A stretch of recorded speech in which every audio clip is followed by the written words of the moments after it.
Hola, amigas y amigos de Rompiendo el Silencio. Soy su amiga Elena Villanueva, la leona comprometida con la infancia. Y el día de hoy me encuentro en Tlaquepaque, Jalisco, con una mujer que yo admiro y puedo también presumirles que cuento con la gran distinción de tener una amistad con ella desde hace muchísimos años, que la investigué, he visto su trabajo. Estoy ahorita con la doctora Araceli Sanz Martín. Hola, doctora.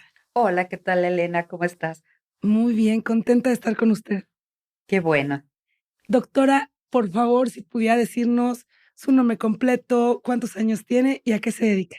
Uy, esas preguntas tan personales. Bueno, me llamo Araceli Sanz Martín, tengo 51 años y soy profesora investigadora de la Universidad de Guadalajara. Trabajo en el Instituto de Neurociencias. Soy responsable del Laboratorio de Estrés y Neurodesarrollo y me dedico a estudiar los efectos que tiene el maltrato infantil sobre el desarrollo neurocognitivo. Doctora, pues yo conozco algo, o sea, bueno, su trayectoria, algo de su trayectoria, porque cada vez hace más trabajos, más investigaciones, publicaciones, pero para las personas que no la conocen, si pudiera platicarnos un poquito más de su formación profesional. Bueno, yo soy psicóloga eh, por la Universidad Nacional Autónoma de México y estudié una maestría y un doctorado en Ciencias del Comportamiento en Orientación Neurociencias en la Universidad de Guadalajara. Ok. ¿Y cómo su área de investigación se enfoca a la infancia? ¿Usted lo escogió o cómo fue? Bueno, pues fue muy curioso porque me empezó a llamar mucho la atención cuál era el impacto de las situaciones estresantes en los niños a raíz de que me volví mamá, ¿no? Entonces coincidieron dos cosas, este hecho de tener un pequeño y estar muy preocupada por su bienestar, y por otra parte, tener una alumna que estaba interesada en estudiar el maltrato infantil. Yo estudiaba otra cosa, entonces llegó ella con esta inquietud, me puse a documentarme en el tema, estamos hablando del año 2011, y a partir de entonces dije, wow, ok, aquí hay una línea de investigación muy interesante en la cual quiero dedicar el resto de mi vida y pues ahí sigo. Ya tenemos de 2011 para acá, pues unos añitos trabajando. Sí, ya tiene 13 años en el Ujú. tema. Es de las muy pocas personas que se han enfocado al tema de investigar y probar, digamos, de manera científica las consecuencias del maltrato en la infancia. Este tema sigue siendo tabú y hace 13 años me imagino más. ¿Cómo respondía la comunidad científica? Al principio, colegas del Instituto de Neurociencias y amigos me decían, oye, Araceli, ¿cómo puedes tratar con un tema tan feo, tan doloroso, no? Hay un fenómeno que se llama distrés empático, que es cuando nosotros somos empáticos y vemos sufrir a otra persona, a veces el malestar que nos genera es tan fuerte que le sacamos la vuelta, como se dice en México, ¿no? Entonces muchos de mis amigos y compañeros decían, ay, es que es un tema muy feo, yo no podría trabajar con eso, es muy doloroso, ¿no? Y yo decía, bueno, pues alguien lo tiene que hacer, ¿no? Y ahí sigo. Dentro de los maltratos, ¿podría explicarle a las personas qué es el maltrato infantil y cómo podemos definir los diferentes tipos de maltrato infantil? Bueno, el maltrato infantil es todo acto de comisión o de omisión en contra de un menor de 18 años que ponga en riesgo su salud física o psicológica. Existen cuatro tipos de maltrato principales, lo que es el abuso físico, en la cual al niño se le imponen pues diferentes castigos físicos, ¿no? Como golpes, quemaduras, jalarlo del cabello, darle con la chancla, el cinturón, etcétera, ¿no? Está el tipo de maltrato psicológico, que a veces es más difícil detectarlo y estudiarlo, que es todos aquellos actos de rechazo del niño, de desvalorización, de insultos, etcétera, ¿no? También, por ejemplo, tiene que ver con el coartar las iniciativas del niño, ¿no? Por otra parte, tenemos el abuso sexual, que es algo muy doloroso, que es el utilizar a un menor de edad, vean que no estoy diciendo solamente niños, sino también entran aquí los adolescentes, un menor de edad para involucrarlo en actividades sexuales para las cuales no está preparado y debe de existir una simetría con respecto a la edad, al nivel de gratificación de uno con respecto al otro, ¿no? Normalmente se dice un adulto con respecto de un niño, pero podría ser también un adolescente con un niño 5 años menor que él, ¿no? Entonces, el chiste es que debe de haber esta asimetría. Y, En ay, perdón, no, adelante. y me falta la negligencia, que también es un fenómeno bastante importante y de hecho es el tipo de maltrato que más consecuencias tiene. ¿Qué es la negligencia? Es el no proporcionar al niño lo que necesita, tanto física como emocionalmente. Por ejemplo, como físicamente me refiero a darle alimento, casa, vestido, educación, etcétera. Y el bienestar emocional significa el darle todo el afecto, eh, la escucha, el soporte emocional que el niño necesita, ¿no? ¿Por qué es el maltrato, la negligencia del maltrato que tiene mayor consecuencias? Híjole, se ha visto, es que son varias cosas. En primer lugar, el niño necesita de, necesita del apoyo, del soporte de un adulto, ¿no? Esto es algo natural, o sea, los niños no tienen, sobre todo los niños más pequeñitos, no tienen la capacidad para poderse valer por ellos mismos, ¿no? Necesitan de un adulto con el cual deben de vincularse afectivamente y deben de confiar. Entonces, el hecho de que el padre no responda a sus iniciativas, a sus necesidades, etcétera, va a ser algo que va a generar muchísimo estrés, ¿no? Entonces, además del estrés, que esto ya genera daño, con la negligencia tenemos además deprivación, deprivación cognitiva en la cual el niño no es estimulado ni cognitivamente ni físicamente porque no se le atiende. Ajá. Una deprivación emocional, el niño no puede aprender a reconocer las emociones y a regular las emociones porque no tiene el contacto con una persona que lo cuide y de cuál aprenderla, ¿no? Entonces, en la negligencia suman estas dos cosas, la deprivación y el estrés provocado por la falta de contacto físico y emocional por parte de los cuidadores, ¿no? En el caso del abuso sexual en contra de niñas, niños y adolescentes, Ujú. este, ¿qué consecuencias provoca? Especialmente porque nos siguen sobrevivientes que luego dicen: "Siento que tengo muchos temas, pero no lo puedo expresar", no sé, problemas de memoria, Ujú. decía una sobreviviente que tenía TDA, pero ella se autodiagnosticaba como Ajá. TDA. Doctora, ¿cuáles son las consecuencias Ujú. del abuso sexual en contra de niñas, niños y adolescentes? Bueno, entonces, primeramente, qué bueno que me preguntas esto, Elena, porque hay que entender que todo tipo de maltrato infantil va a generar estrés y estrés de tipo crónico. A pesar de que todo el tiempo los seres humanos decimos que el estrés es algo negativo, en realidad es una respuesta natural del organismo. Es una respuesta que involucra cambios emocionales, neuroendocrinos, fisiológicos, etcétera, para poder enfrentarnos a una situación que es demandante o desafiante, ¿no? Entonces, bueno, el estrés es algo natural. O sea, si de pronto imagínense cómo vivíamos hace muchos años, en la época, por ejemplo, en la época de las cavernas, ¿no? Si nos estaba persiguiendo un depredador, nuestro cuerpo necesitaba generar cierto tipo de hormonas, adrenalina, noradrenalina, y luego liberar cortisol para poder salir corriendo o bien para tener la energía y poder acabar con ese depredador, ¿no? Pero en la sociedad en la que vivimos ahora, el estrés se puede tornar crónico. Entonces, tratemos de imaginar cómo es la vida de un niño que sufre abuso sexual.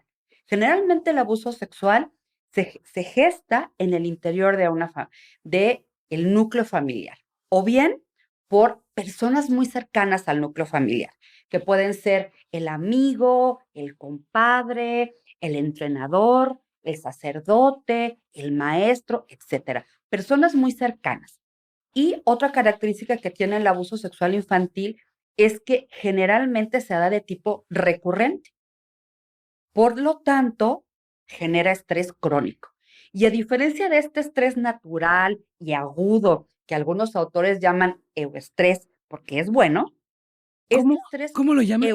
euestrés, Ok, euestrés, ok.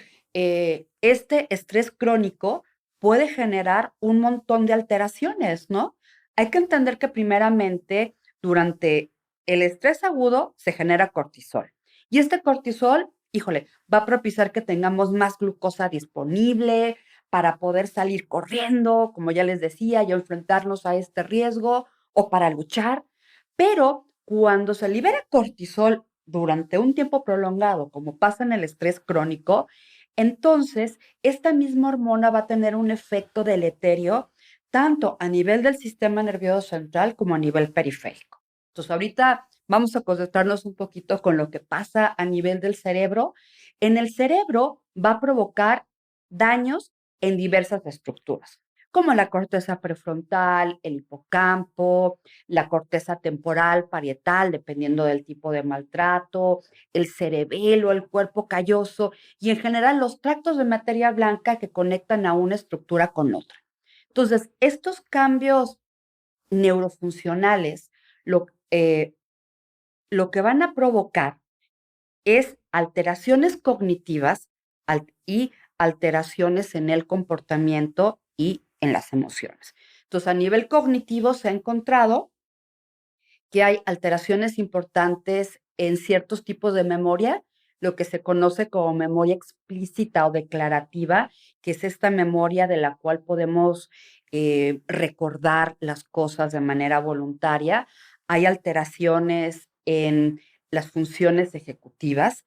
Es algo que hemos encontrado en el laboratorio que está muy, muy alterado y en otro tipo de procesos como el reconocimiento de emociones. También, por ejemplo, es más común cuestiones como los trastornos de aprendizaje, el trastorno por déficit de atención del cual ya me hablabas, trastornos de personalidad. Es muy común que exista ansiedad, depresión y sobre todo es muy, muy, muy frecuente en estas víctimas recurrentes del abuso sexual infantil que desarrollan trastorno de estrés postraumático, sobre todo las mujeres. Doctora, usted comentaba que había consecuencias diferentes dependiendo del tipo de abuso que han vivido, según las áreas del cerebro. O Ujú. sea, por ejemplo, en el caso de una violación o una violencia sexual ya con tortura, a diferencia de solo tocamientos, provoca diferentes consecuencias, pero ¿está probado científicamente esto? Bueno, esta pregunta es interesante, Elena, porque, híjole, es difícil contestarlo desde el punto de vista científico. ¿Por qué? Porque es muy difícil poder tener una muestra grande de personas que hayan sufrido el mismo tipo de maltrato, ¿no? Ese es un problema que tenemos todos los que, a nivel mundial, los que estudiamos maltrato infantil. O sea, normalmente dos personas no viven el mismo tipo de maltrato, no lo sufren a la misma edad, ni con la misma frecuencia, ni de la misma forma, ¿no? Entonces, más que hablar sobre la intensidad o las variantes del abuso sexual infantil, sí se han encontrado diferencias de acuerdo al tipo de maltrato, ¿no? Por ejemplo, se han encontrado en víctimas de abuso sexual que el área de la corteza parietal que representa los genitales femeninos, obviamente esto es en mujeres, es más pequeño, ¿no? Entonces, de alguna manera, ¿qué es lo que está sucediendo con estas mujeres?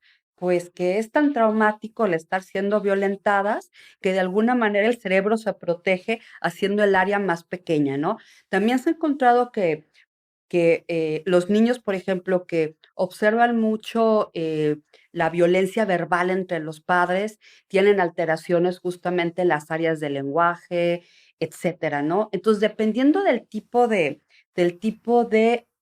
maltrato que tengan, de la modalidad, pueden verse afectadas ciertas áreas. Pero algo importante, hay un grupo de áreas como la corteza prefrontal, el hipocampo, la amígdala, el cerebelo, que siempre se van a afectar cuando sea estrés. Son así como que las de siempre, ¿no? Siempre que haya un estrés grande, se van a afectar estas estructuras. Y ya otro tipo, como les decía, el área del lenguaje o la corteza occipital o la corteza temporal, depende un poquito del tipo de maltrato, ¿no? Doctora, yo escuchaba una conferencia de usted en donde hablaba de que cuando las niñas y los niños son muy pequeños, Ajá, las consecuencias son mayores. sí. ¿Podría abondar el tema, por favor? Sí, lo que pasa es que entre más pequeño es un niño, uno, es más dependiente de los padres, ¿no? Tienen menos lo que se llama habilidades o estrategias de afrontamiento, ¿no? Un niño muy pequeño, menor de 2 años, pues si es golpeado, si es violentado o si es abandonado, pues no tiene cómo sobrevivir, ¿no? Ese es un factor. Y por otra parte, también estamos hablando de un cerebro que está en una etapa muy crítica del desarrollo, ¿no? Y que justamente cuando hay esta hipersecreción de cortisol, el cerebro puede tener muchos más daños, ¿no? A este respecto, hay un proyecto de investigación muy interesante internacional que se hizo con niños rumanos, ¿no? Entonces, sabemos un poquito la historia de que Rumania estaba gobernada por un dictador. Entonces, este dictador le dijo al pueblo que les iba a dar X cantidad de dinero si tenían hijos, quería que hubiera más niños comunistas, ¿no? Y las familias que hicieron, pues se pusieron a tener hijos. Entonces, este dictador fue derrocado, lo quitaron, cambió el gobierno y obviamente no había manera de poder sostener económicamente esto. Entonces, ¿qué hacían las familias? Abandonaban a los niños y los mandaban a los orfanatos. Entonces, los orfanatos rumanos eran como una película de terror. O sea, teníamos a niños en cunas de metal, o sea, no había el personal para poderlos atender, para poderles cambiar el pañal, les ponían la mamila con una almohadita y demás. Entonces eran niños que estaban extremadamente privados, esto de privados, de afecto, de estimulación y demás, ¿no? Había mucha muerte súbita infantil y estas criaturas tenían problemas cognitivos y emocionales muy tremendos, ¿no? Cuando la comunidad internacional se da cuenta de esto, entonces, ¿qué va a pasar? El gobierno va a decir, pues vamos a tratar de dar a estos niños en adopción, ¿no? Entonces, aquellos niños que tenían la suerte de que los daban en adopción antes de los 2 años, tenían, podían crecer sin consecuencias. Pero los niños que tenían más de 2 años cuando eran adoptados, eran niños que siempre iban a tener algún problema de tipo cognitivo, conductual, psicológico, etcétera, ¿no? Doctora, en el área legal de atención del abuso sexual infantil, en el caso de niñas y niños Ujú. pequeños, nos encontramos con que muchas autoridades dicen que no pueden declarar a niños pequeños de edad preescolar porque no tienen la madurez para reconocer fielmente los hechos de violencia que pudieran haber vivido.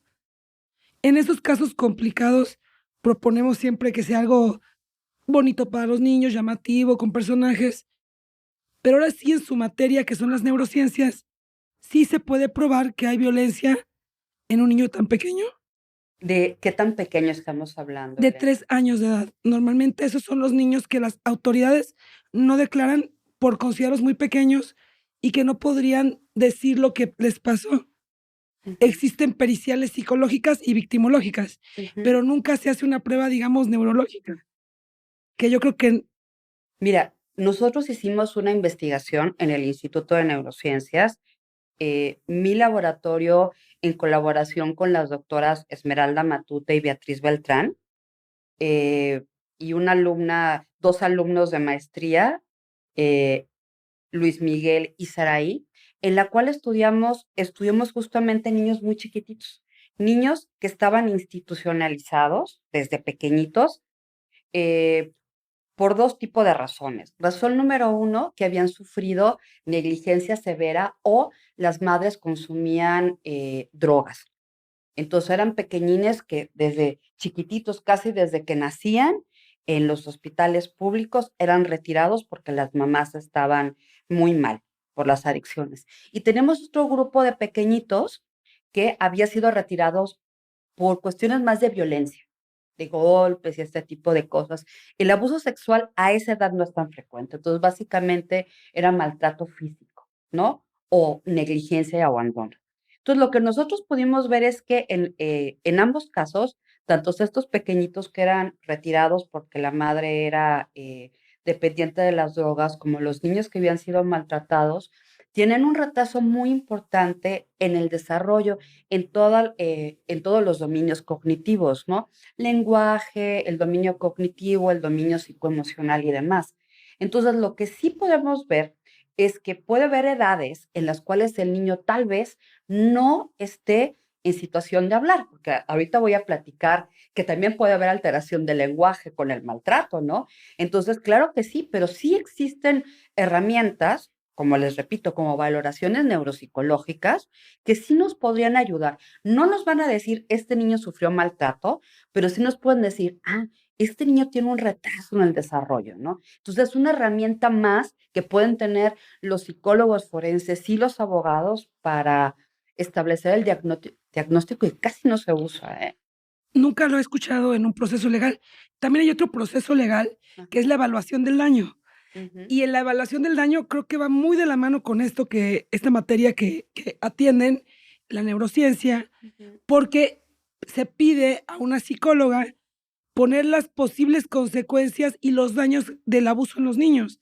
Normalmente va enfocado a temas de emociones y a lo Ujú. que, pues, autores dicen que puede suceder en niños abusados. ¿Qué nos puede decir al respecto? ¿Cómo podría apoyarnos la neurociencia para valorar el daño del abuso sexual infantil? Bueno, fíjate que en ese tema estamos justamente trabajando mucho ahorita en el laboratorio, junto con otros investigadores de la Universidad Autónoma de Morelos, ¿no? Entonces, estamos tratando de buscar biomarcadores que nos ayuden a clasificar a niños, en este momento en realidad son niñas nada más, ¿no? Que han sufrido abuso sexual infantil. Entonces, ahorita hemos utilizado como biomarcador el electroencefalograma en niñas entre 12 y 17 años, niñas y adolescentes. Y lo que hemos encontrado es que con estos, analizando el electroencefalograma, haciendo análisis matemáticos, es muy técnico, no está el doctor Marcos Müller, que es el experto en esto, hace un análisis que se llama correlación genuina, y después otro doctor que se llama Jorge Hermosillo, eh, alimenta un sistema de inteligencia artificial que clasifica. Bueno, en resumen, hemos logrado que el programa de inteligencia artificial clasifique a las niñas con más de un 80% de exactitud a partir del electroencefalograma.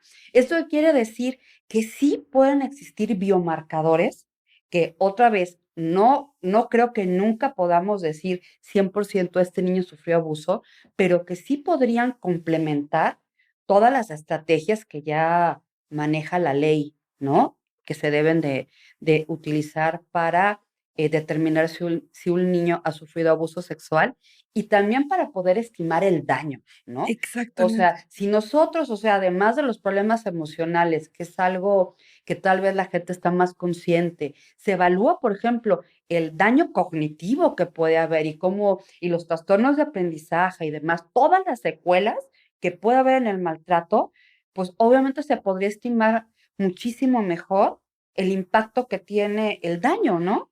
O sea, todo el tipo de terapias psicológicas, neuropsicológicas, psiquiátricas, etcétera, que van a estar el niño para recuperarse, ¿no? Claro. Realmente creo que hay muy poco conocimiento de lo terriblemente grave que puede ser el maltrato infantil. ¿Por qué considera, doctora, que alrededor del abuso hay tantos problemas en el tema legal, el temor a denunciar? Cuando los niños no son institucionalizados y están con sus familias, a Ujú, veces no actúan. En el tema de usted que se ha enfocado a estudiar el comportamiento ujú. humano, ¿a qué se deberá todo este tema? Híjole, es que, por ejemplo, cuando estamos hablando de niños que sufren abuso sexual en el entorno familiar o, como les digo, por una persona muy cercana, pues, híjole, puede haber uno desde el temor al daño, ¿no? Ay, ¿sabes qué? No vayas a contar esto porque esto es nuestro secreto. Y si hablas, le va a ir mal a tu mamá o a tu hermanito o te va a ir peor a ti, ¿no? Entonces puede haber el miedo porque hay una amenaza. Por otra parte, también en el abuso sexual puede haber muchos sentimientos encontrados. O sea, generalmente el abusador sexual no es una persona que va a llegar con un niño y va a abusar de él sexualmente con penetración y demás desde el principio, no. Normalmente es una persona carismática que no podríamos imaginar que es un abusador sexual, no traen un letrero de yo abuso de los niños, ¿no? Que se acerca al niño, primero en buena onda, ¿no? Ay, y poco a poco se empieza a acercar y lo empieza a seducir, ¿no? O sea, desde el punto de vista afectivo, ¿no? Entonces va teniendo acercamientos cada vez más y más y más próximos hasta que ya hay un abuso sexual franco, ¿no? Entonces, ¿qué pasa con la víctima? Que la víctima está muy confundida, dice, bueno, si esta persona, ¿por qué la persona a la que yo quiero me está haciendo esto? O sea, ¿por qué el secreto? Entonces, esto también confunde mucho al niño y también por eso a veces no habla, ¿no? Luego, en este proceso de la seducción, también el niño puede sentirse culpable, ¿no? Y bueno, y es que, pues es que me regaló un juguete y yo se lo acepté, y es que, entonces hay tanta confusión que el niño a veces no sabe qué diablos está pasando, ¿no? Y por otra parte, también hay veces que adultos del entorno cercano del niño lo saben y por no destruir a la familia, por temor al violentador, etcétera, no se denuncia. Entonces, puede haber muchísimos factores. Otro elemento también es que muchas veces, como ya comenté, el abuso sexual genera daño cognitivo y alteraciones del lenguaje. Entonces, a lo mejor el niño es muy pequeño o tiene un deterioro cognitivo que no le permite expresar lo que le está, expresar con palabras lo que le está sucediendo. Pero cualquiera que sabe un poco de abuso sexual infantil sabe que el abuso sexual infantil genera muchas alteraciones y que son evidentes, ¿no? En el caso de otras consecuencias, se habla mucho de la película Fragmentado, en donde es una Ujú, persona abusada sexualmente que tiene un trastorno de personalidad múltiple. ujú. Em, ¿Podría ahondar un poquito del tema para los que no entendemos qué es esto? Mira, el trastorno de personalidad múltiple, híjole, es un debate en la psicología tremendo de si existe o no, ¿ok? Fuera de Hollywood, estamos en el mundo normal de los psicólogos. O sea, yo hasta ahorita no he conocido a un colega que me diga, yo tuve un paciente con personalidad múltiple. O sea, no lo conozco. O sea, todavía ahorita ya tengo un ratito en el área.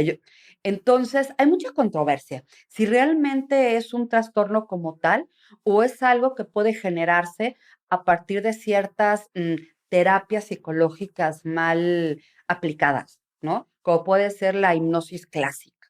Entonces, hay mucha controversia y yo no soy una experta en el tema. Entonces, sí, no me gustaría decir algo que no fuera conveniente. Pero lo que sí te puedo decir es que es un trastorno, si existe el trastorno, es muy raro y, y hay el debate en la psicología si existe como tal o es producto de terapias mal empleadas.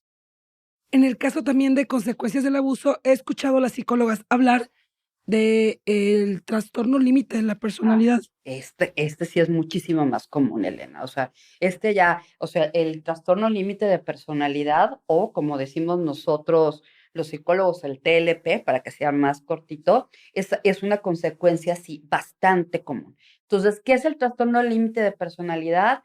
Es como su nombre lo dice, un trastorno de personalidad en el cual la persona tiene una inestabilidad afectiva muy importante y muchísima impulsividad, ¿no? Lo que se ha reportado en el abuso sexual infantil es que es más común que las mujeres sean las que desarrollan trastorno límite de personalidad y los varones es más común que desarrollen trastorno de personalidad antisocial, ¿ok? Entonces, ¿qué es esto de los problemas de personalidad antisocial, disocial? Han cambiado mucho los nombres en las diferentes versiones del DSM, ¿no? Son personas que sistemáticamente violan las normas, son personas que son frías, que no tienen absolutamente nada de empatía y que por ende, pues pueden abusar de las otras personas sin el menor remordimiento, ¿no? Normalmente la gente dice que antisocial es aquel que se esconde, Ujú, pero, por ejemplo, las personas que tienen la parafilia de pedofilia tienen ujú. una conducta antisocial. Exacto, exacto. Entonces, sí, y te digo que o sea, hay muchísimos nombres para esto, te digo, va cambiando de acuerdo a las versiones del DSM. Hay gente que le llama psicópatas, trastorno de personalidad antisocial, disocial, pero finalmente es esto, o sea, hay un problema para poder conectar empáticamente con las otras personas, lo cual puede llevarme a abusar felizmente de los demás. Y por otra parte, hay muchísima impulsividad. Entonces, nótense cómo en los hombres y en las mujeres hay mucha impulsividad. Es distinta a la lexitimia. La lexitimia es la incapacidad para poder hablar de mis emociones o de las emociones, ¿ok?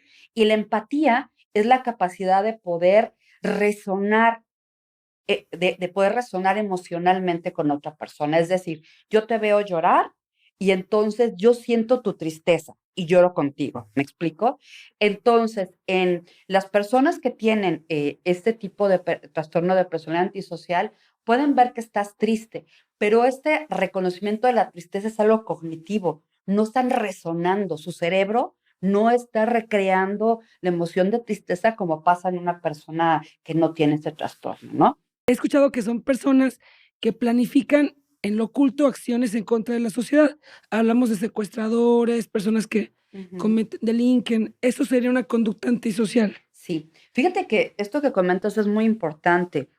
Una de las consecuencias que hemos visto en el laboratorio que son más evidentes y drásticas en el maltrato infantil es eh, eh, las alteraciones en el funcionamiento ejecutivo. ¿Pero qué es el funcionamiento ejecutivo para que todo el mundo lo entienda? Pues bueno, es esta habilidad para ponerme una meta a largo plazo. Por ejemplo, irme de viaje, ¿no? Me quiero ir de viaje a Europa de mochilazo. Entonces, ya tengo esta meta que tengo que hacer. Pues hago un plan, ¿no? Y entonces voy ahorrando, tengo mi cuentita en el banco y voy metiéndole para ahorrar para mi viaje, ¿ok? Entonces, ya tengo una estrategia, tengo que inhibir la información irrelevante. Voy por la tienda, veo unos zapatos, digo, no me los compro, estoy ahorrando para mi viaje. Entonces, estoy inhibiendo las distracciones, ¿ok? Y en todo este proceso me mantengo motivado, me mantengo en una misma dirección y mantengo la idea de que me quiero ir de viaje en la memoria de trabajo. Entonces, como ustedes pueden ver, las funciones ejecutivas son funciones cognitivas muy complejas que básicamente incluyen la flexibilidad cognitiva, la memoria de trabajo y el control inhibitorio. Y con estas se pueden construir funciones ejecutivas más complejas, como la planeación y la resolución de problemas. Entonces, bueno, regresando al abuso sexual infantil, primeramente en el laboratorio estudiamos niñas y adolescentes. Y entonces realmente nos sorprendimos muchísimo porque nosotros esperábamos encontrar una alteración, pero no tan grave como la encontramos. Eh, hay que hay que considerar que, bueno, la muestra con la que trabajamos eran de niñas institucionalizadas. Son niñas que son institucionalizadas por el abuso sexual. Esto significa que, uno, el abuso sexual fue muy severo. Dos, no había ningún apoyo familiar que pudiera albergarlas o estaban en espera de que algún día la ley resolviera y pudieran ir con algún otro familiar, que también pasa.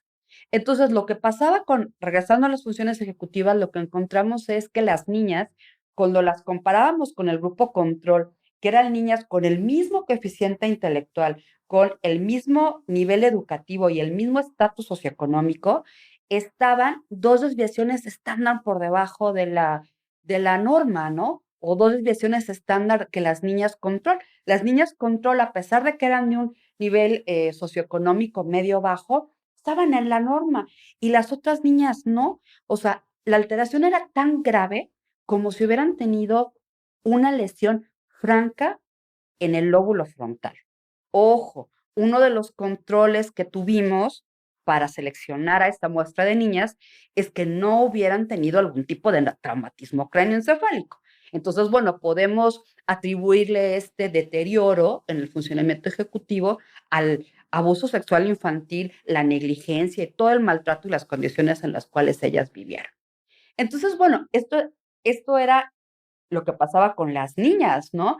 Y en el 2022 entró a mi laboratorio Jocelyn Quintal y entonces le dije, pues vamos a ver qué pasa con los varones, ¿no? Y tuvimos suerte y encontramos una muestra suficientemente grande de chicos que habían sufrido abuso sexual.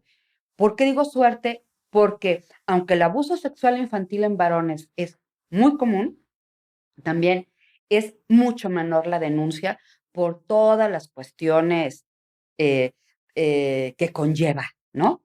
Entonces, bueno, lo que encontramos en los hombres, Elena, es que tenían una afectación mucho menor que las niñas, ¿ok? Básicamente, y cuando había alteración en el funcionamiento ejecutivo, solamente había en el control inhibitorio. Es decir, eran igual de impulsivos que las niñas, pero las funciones ejecutivas como la planeación Ujú. no estaban afectadas, ¿ok? Entonces, si tomamos estos resultados y lo comparamos con otra investigación previa que hice antes sobre reconocimiento emocional, en la cual encontré que los chicos y chicas que habían vivido abuso sexual tenían problemas para reconocer las emociones de los demás, imagínate lo que nos da. Ojo, personas que no pueden reconocer las emociones de los demás y por ende tienen problemas de empatía, que son impulsivos, pero pueden planear, pues justamente pueden terminar en estas actividades delictivas como la planeación de un secuestro, de un robo, etcétera, de los que tú ya habías comentado, ¿no? Sí, hemos visto que en algunos casos hay personas que rompen el patrón de las terribles consecuencias. Claro. ¿Por qué? Híjole, una de las cosas que se ha reportado en la literatura que es muy importante es la es qué tan cercano es el parentesco y el apoyo social que tiene la víctima, ¿no? Entonces, recordemos la muestra que yo estudié, que son niños institucionalizados. O sea, la muestra de las niñas, porque los varones era otro rollo. Los varones vinieron de diferentes casas, hogares. Ahorita les puedo platicar un poquito de cuáles eran sus circunstancias. Pero bueno, estas niñas institucionalizadas, o sea, vivieron un maltrato infantil muy severo. La mamá no estaba porque había muerto, porque se había ido, o la mamá era cómplice, es decir, sabía del abuso y no había dicho nada. Entonces, en este caso, la niña no tiene un familiar que pueda contenerlo, que pueda ayudarlo, que pueda salvarlo, ¿no? Del abuso. Entonces, esta es una de las situaciones que son una variable muy importante. O sea, un niño que sufre abuso, pero alguno de los padres o la abuelita o la tía, etcétera, va, denuncia, lo apoya, etcétera, esto al niño le ayuda muchísimo.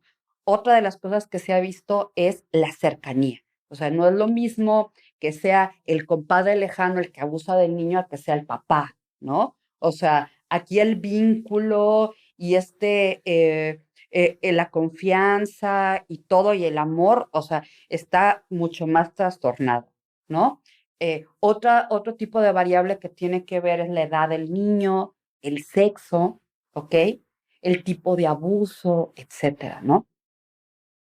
Ahorita que hablaba de esto, recordaba a víctimas de Ujú, delitos delicados como trata o no por infantil. ujú, Em, Doctora, en el año 2013 una persona quiso entrar a la fundación y pues no, al final ya no se integró a la organización por diversos motivos, qué bueno, porque para el año 2021 se mostró que lo estaban persiguiendo por producción de no por infantil. oh, Dios mío. Es una conducta antisocial. Esta persona era muy encantadora y se ofrecía a darnos este equipo de sonido para no tener que pedir prestado. Y Ujú, él quería unirse como voluntario. Tenía una semana y quería ser director de la organización. ujú. Y mucha gente me dice: "No, no puede ser, era una persona muy buena". En el tema del comportamiento, pues, al final es probado. También la fundación tiene un caso de una víctima de él, que es un niño con discapacidad, Oh. hijo de personas que tenían una gran amistad con él. Entonces, ya son varios casos. ¿Qué podría decirnos, doctora, sobre este tipo de comportamientos? Ay, pues desafortunadamente es muy común que las personas que vivieron alguna forma de maltrato repitan esta conducta con otros niños, ¿no? Y entonces el ciclo de la violencia puede ir de generación en generación en generación, ¿no? ¿Qué variables puede haber ahí psicológicas? Pues muchas, ¿no? Desde la identificación con el agresor, ¿no? O sea, si yo soy un niño pequeño y estoy indefenso y veo que hay un adulto grande, todopoderoso, que me hace cosas, yo aspiro a lo mejor convertirme en ese adulto grande y todopoderoso, ¿no? Y lo hago. Tuvimos un caso de un paciente que es un menor que había abusado de sus hermanos menores. Ujú. Era un niño de 13 años y decía que lo hacía para que sintieran lo que él sintió. Ya, es muy común, claro. ¿Qué está pasando en su cerebro? ¿Por qué? Lo que está sucediendo es que probablemente se está identificando con el agresor, ¿no? Supongo, él tuvo terapia cognitiva conductual. Ujú. Es algo muy común. En este caso, o sea, es algo que vemos, por ejemplo, mucho en las casas hogares, niños que llegan a las casas hogares por abuso sexual y después abusan sexualmente de sus compañeros en las casas, ¿no? En el caso de las víctimas que, piensan que, pues, bueno, ya pasó, ¿para qué voy a terapia? Yo viendo estos videos puedo comprender un poco, ¿qué recomendación les puede dar como experta en estos temas del comportamiento? Híjole, la primera recomendación que les hago es que lo hablen. O sea, realmente el silencio no es amigo de este tipo de cosas. O sea, hay que hablar, ¿no? Y hablarlo con la confianza con la persona que más confianza le tengamos, que no necesariamente va a ser el papá o la mamá, no, pero sí una persona con la cual podamos acercarnos, ¿no? Un familiar, un maestro, un amigo, personal del DIF, asociaciones como la tuya de granito de arena que trabajan con este tipo de cosas, ¿no? Pero el paso número uno es el abrir el secreto, porque siempre hay un secreto aquí. Entonces, hablar, esto es uno. Dos, la persona debe darse cuenta que no es culpable. Y ahorita que lo decimos, o sea, muchos dirán, ay, ¿cómo se puede sentir culpable un niño? Es muy común. O sea, justamente por esto que les platico, o sea, muchas veces los niños y las niñas piensan, híjole, si no hubiera saludado de beso a fulanito, o si no me hubiera vestido así, o entonces piensan que ellos son responsables de esto y no. Entonces, la segunda cosa importante es darse cuenta que no son culpables. Y la tercera es buscar apoyo, apoyo psicológico, neuropsicológico, psiquiátrico. Va a haber casos en los que también se requiera atención médica, o sea, ginecólogo, proctólogo, etcétera, el pediatra y asesoría legal, ¿no? Doctora, después de escucharla y ver todas las consecuencias del abuso, sí se puede salir adelante. Claro que se puede salir adelante y que conocemos muchísimas personas que sufrieron abuso y, y que ahora están mejor, ¿no? Hay una frase muy bonita, ¿no? Que, que dice que uno puede desarrollarse a través o sea, a partir del trauma, ¿no? Hay personas que viven una situación así y que se deshacen, ¿no? O sea, nunca se recuperan. Hay personas que se recuperan y hay personas que incluso se desarrollan. Entonces, ¿qué es lo que le permite a una persona el recuperarse o incluso el desarrollarse? Pues justamente el ver el significado que tiene este evento, ¿no? Hay muchas personas que sufrieron infantil o sexual y demás, y que denuncian, que van a terapia, pero que después se vuelven activistas y luchan por los niños maltratados y ayudan a otras personas, y entonces resignifican el trauma, ¿no? Y resulta ser que son mejores ahora que cuando sufrieron el maltrato. ¿Cuál es el caso más fuerte que le ha tocado conocer? Claro, desde el campo de la investigación, pero decir, bueno, es un caso delicado. Ay, híjole, es difícil decírtelo porque realmente, otra vez, como yo trabajo con niños que viven en casas hogares, los casos son muy fuertes, ¿no? Yo creo que entonces voy a hablar un poquito a lo mejor del impacto que tuvo en mí, ¿no? O sea, a lo mejor porque por el tiempo en donde empecé a trabajar con esto, que los casos de trata, o sea, los casos de trata para mí son verdaderamente terribles, ¿no?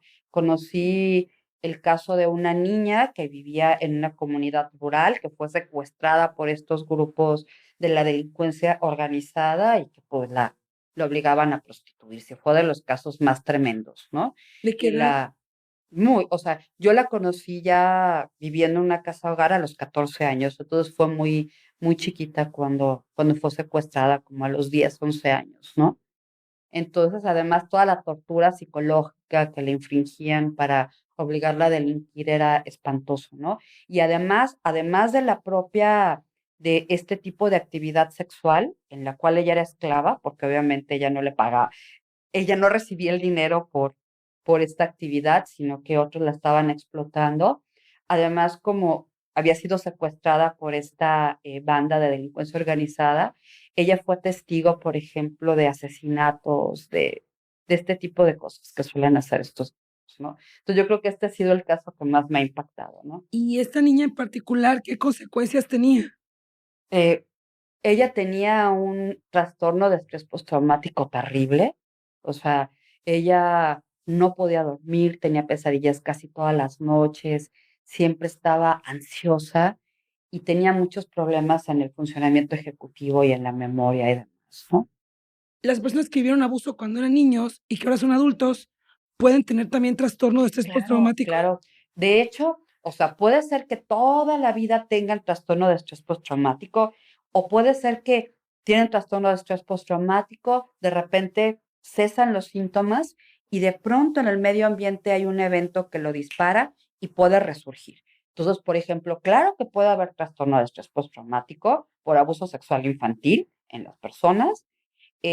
Puede haber daño cognitivo, sí, pues siguen habiendo problemas en las funciones ejecutivas en adultos que vivieron abuso, sigue habiendo problemas en la memoria en adultos que vivieron abuso infantil. Entonces, como les platicaba, las consecuencias son de por vida, ¿no? Permanentes. En Ujú, el tema de las funciones ejecutivas de las sobrevivientes de abuso en la ujú. infancia, de manera cotidiana, ¿cómo serían esas funciones? Ay, pues mira, es la habilidad para acordarme de lo que tengo que hacer, para poder planear las actividades, para inhibir una conducta que no quiero hacer, por ejemplo, el comer. O sea, por ejemplo, es muy común los trastornos alimentarios con personas que sufrieron alguna forma de maltrato infantil.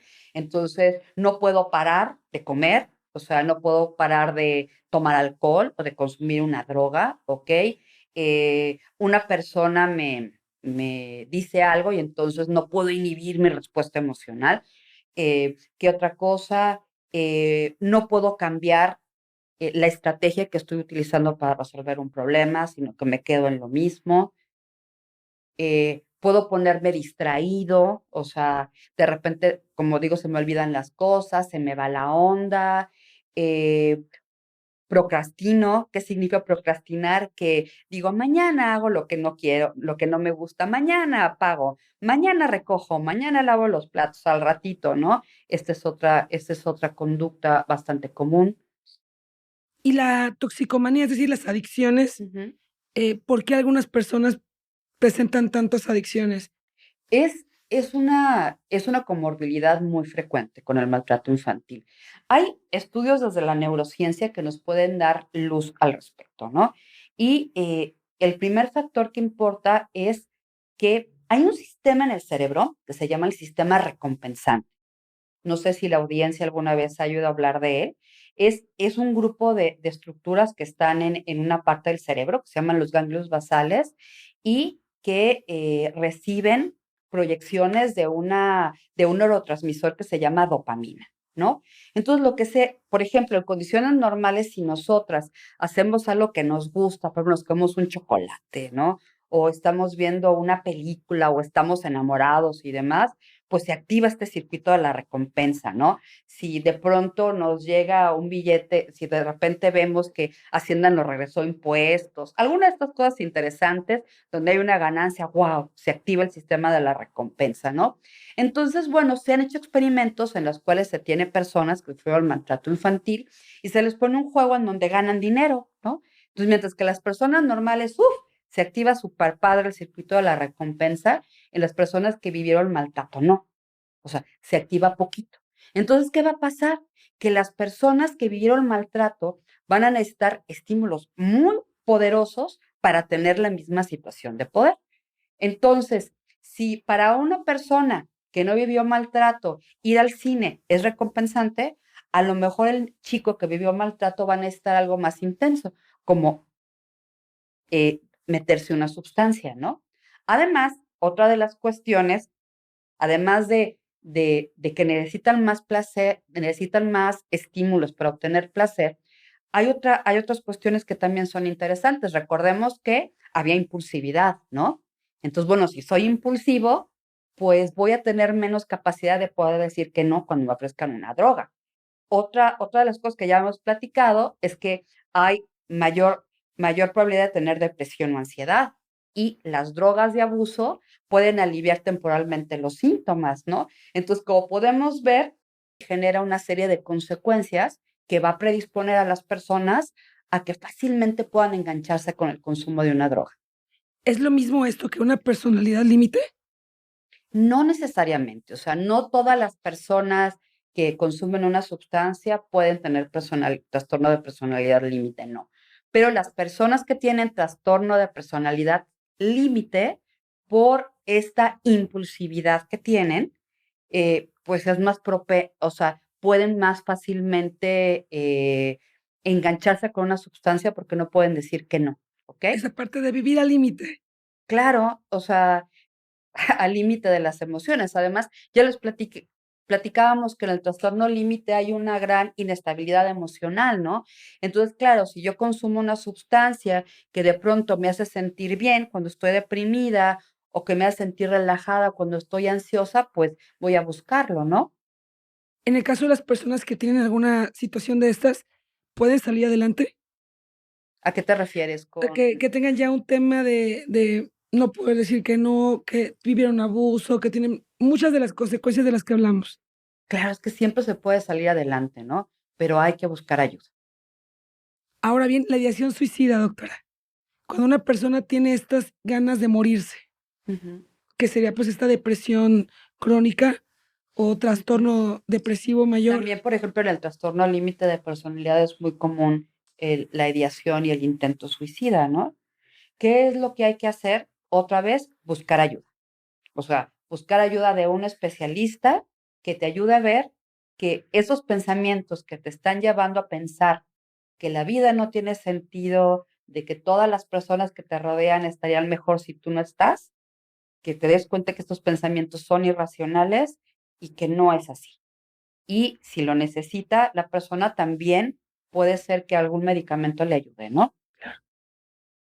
Algún Eh, medicamento psiquiátrico. si quieres, Obviamente, prescrito por un especialista, o sea, no es de que yo tengo ganas de suicidarme, voy a la farmacia y me compro una medicina, no funciona así, o sea, me siento mal, tengo ideación suicida, voy a buscar ayuda, voy a pedir ayuda primero, otra vez, con quien más confianza le tenga, con el sacerdote, el tío, la abuelita, el amigo, el maestro, etcétera. Y después, a lo mejor con la ayuda de estas personas, buscar un especialista en psicología, en psiquiatría.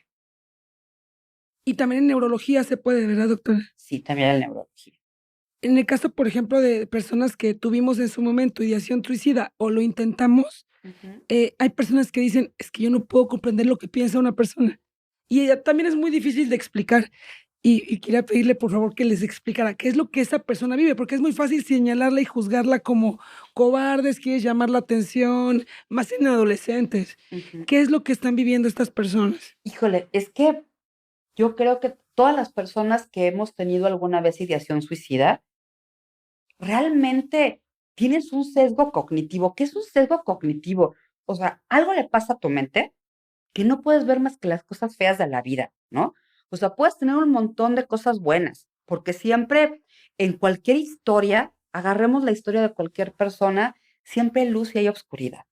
Pero en este estado de depresión y de ideación suicida, yo solamente veo la oscuridad, ¿no? Entonces, hay una serie de pensamientos completamente irracionales, ¿no? De la vida no vale la pena, siento tanto dolor que quiero huir, o simplemente ya no quiero sufrir, o me siento tan culpable que entonces quiero castigarme. O sea, hay muchos motivos, ¿no? Realmente es muy difícil que una persona que nunca ha estado deprimido y nunca ha pensado en suicidarse entienda lo que pasa a una persona que está ahí, ¿no? Cuando uno sale de este estado y te volteas a ver y reflexionas, dices, ¿cómo diablos podía pensar tantas tonterías? Y además me parecían lógicas, ¿no? Sí, Pero es cuando te sales, pero en ese momento te parece lógico todas las cosas que estás pensando.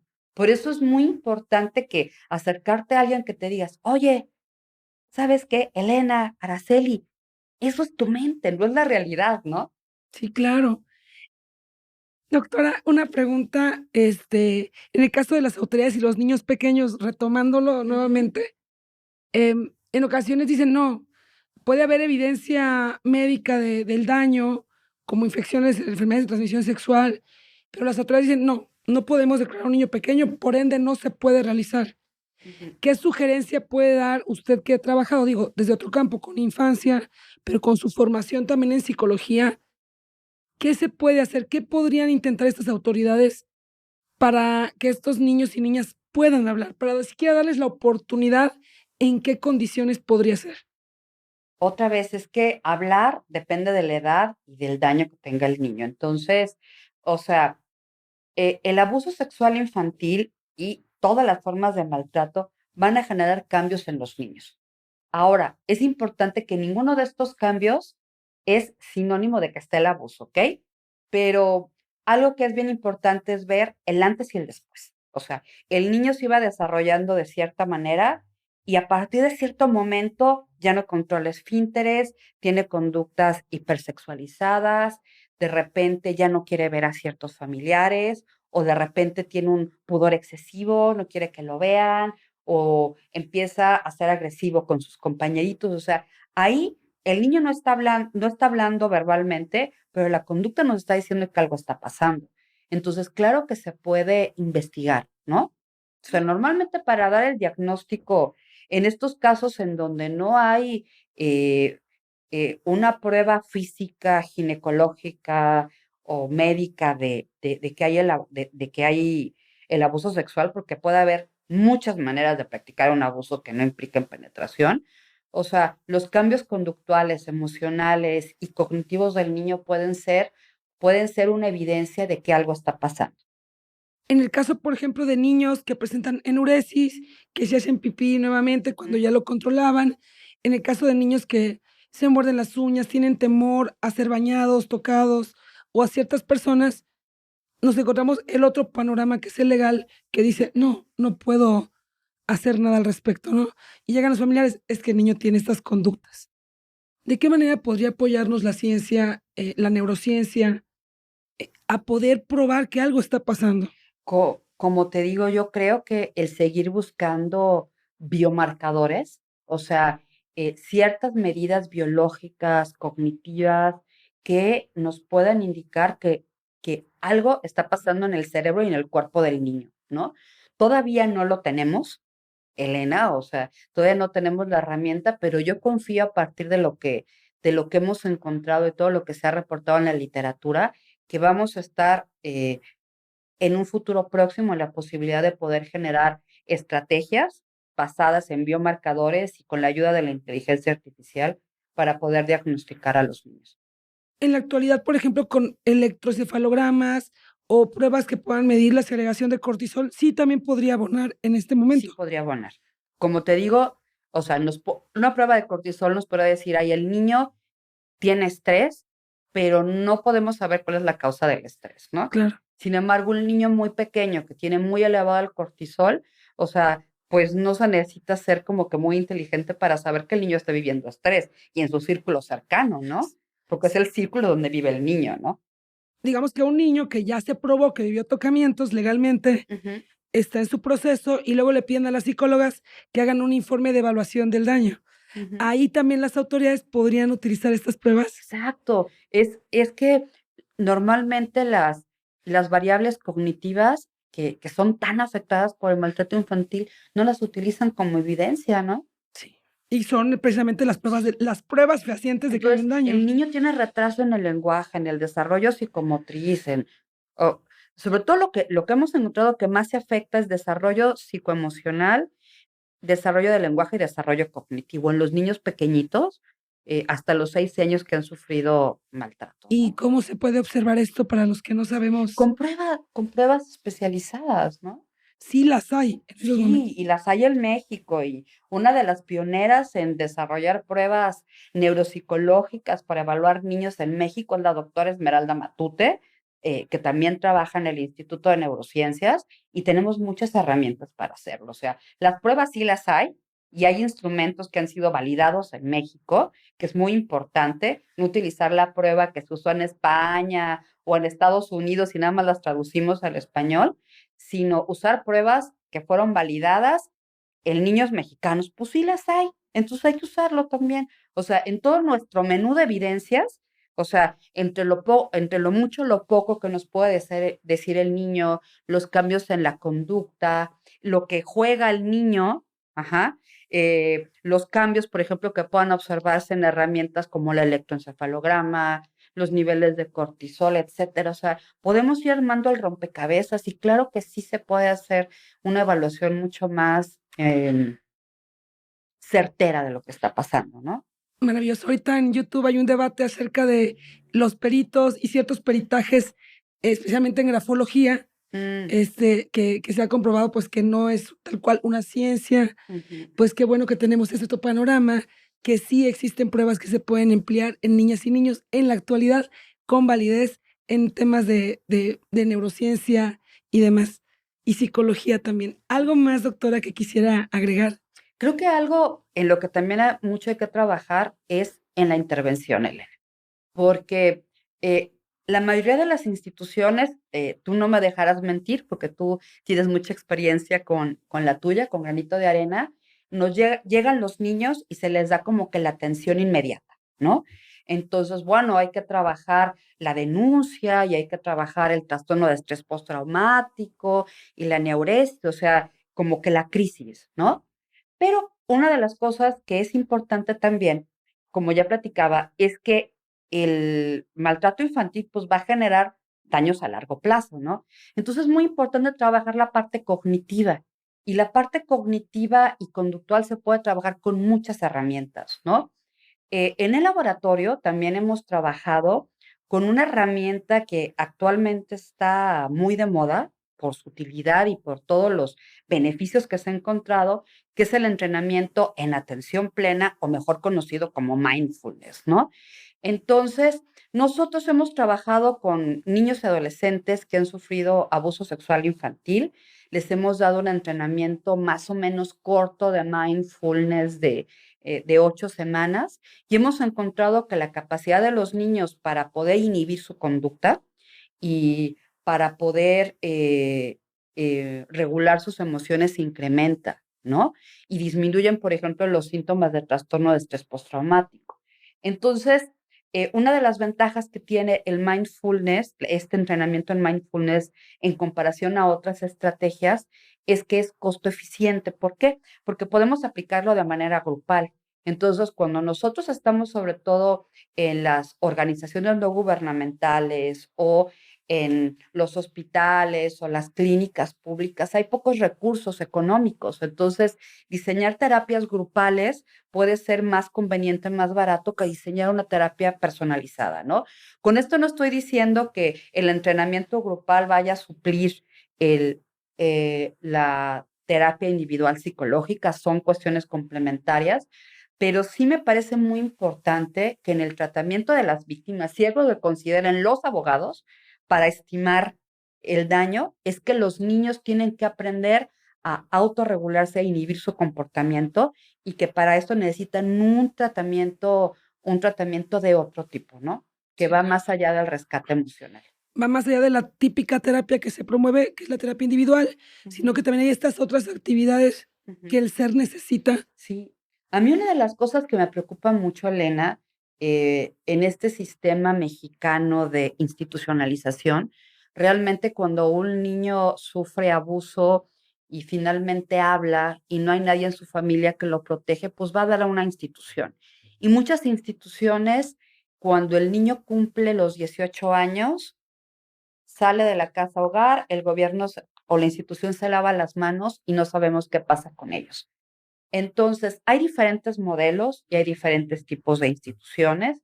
Hay unas instituciones con programas integrales muy, muy buenos que los preparan para salir, pero hay otras que no.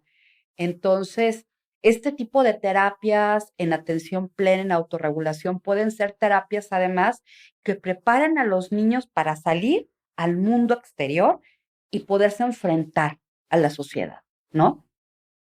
Doctora, muchísimas gracias por estar con nosotros. Vamos a compartir abajo ligas donde pueden conocer su trayectoria, su trabajo y demás. Muchas gracias por acompañarnos en Rompiendo el Silencio. Muchas gracias a ti por la invitación, Elena. Amigas y amigos, pues ya vimos otro panorama más con una persona especialista en el tema de investigación de las consecuencias del abuso sexual infantil y del maltrato. Nos vemos pronto.